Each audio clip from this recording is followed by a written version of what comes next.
കയ്യും വെച്ച് മുട്ടുകുത്തിന്ന് പ്രാർത്ഥിച്ചു, ഇന്ന് പള്ളിയിൽ പൊക്കോ, സാധനം നിനക്ക് എന്തായാലും കർത്താവ് നേടിത്തരുമെന്ന് എൻ്റെ അപ്പം പറഞ്ഞിട്ട് ഞാൻ അങ്ങനെ ചെയ്തൊരു കുട്ടിക്കാലം എനിക്കുണ്ടായിരുന്നു. എന്നിട്ട് എന്താ സംഭവിച്ചതെന്ന് അറിയണ്ടേ?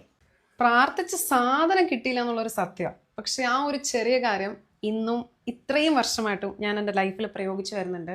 സോ ഈ ഡിസപ്പോയിൻമെന്റ് എന്ന് പറയുന്ന സാധനം ഇല്ലാത്ത ആൾക്കാർ ചുരുക്കമല്ലേ? ആ ചുരുക്കത്തിൽ ഒന്നായി ഞാൻ മാറി.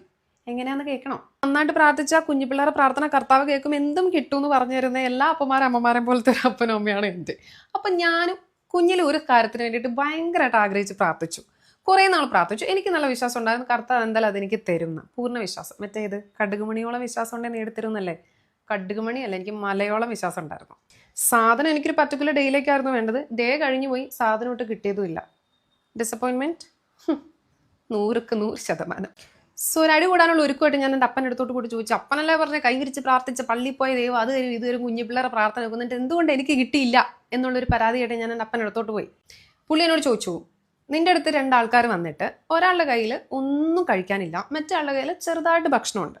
നിന്റെ അടുത്ത് വന്നിട്ട് ഒരാൾ, ശ്രദ്ധിച്ചു കേട്ടോട്ടാ, നിന്റെ അടുത്ത് വന്നിട്ട് ഒരാൾ ഫുഡ് തരുമെന്ന് ചോദിച്ചാൽ ഒരാൾക്ക് നിനക്ക് കൊടുക്കാൻ പറ്റുമെങ്കിൽ ഇവരിൽ ആർക്ക് നീ കൊടുക്കുമെന്ന് ചോദിച്ചു. നിങ്ങളാണ് ആർക്ക് കൊടുക്കും? ഞാനും അതുപോലെ ചിന്തിച്ചു. കയ്യിലൊന്നും ഇല്ലാത്തവന് കൊടുക്കും, മറ്റേ ഇച്ചിരി ഫുഡ് ഉണ്ടല്ലോ അത് വെച്ചാൽ അഡ്ജസ്റ്റ് ചെയ്തോളൂ എന്ന് ഞാൻ പപ്പയോട് പറഞ്ഞു. അപ്പം എൻ്റെ ഇൻസ്പയറിംഗ് ആയിട്ടുള്ള അപ്പൻ പറഞ്ഞു, അപ്പം നീ നന്നായിട്ട്